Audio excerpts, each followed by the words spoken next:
ওকে, so বর্তমানে সূর্য একটা মধ্যবয়সী star, যেটাতে লাইফের মিডল স্টেজে আছে। আরো প্রায় 5 বিলিয়ন ইয়ার্স পর্যন্ত সূর্য একটা মেইন সিকোয়েন্স স্টার হিসেবে জ্বলবে।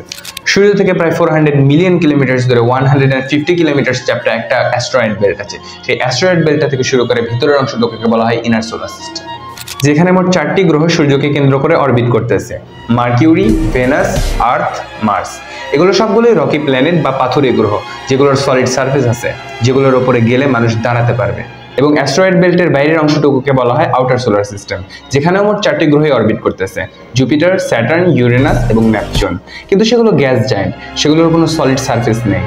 কিন্তু নেপচুনের বাইরে প্লুটো নামের একটা জায়গা আছে, যেখানে সলিড সারফেস আছে, কারণ প্লুটো একটা আইসি বডি।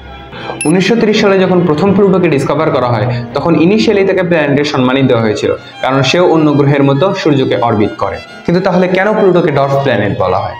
Two be continued.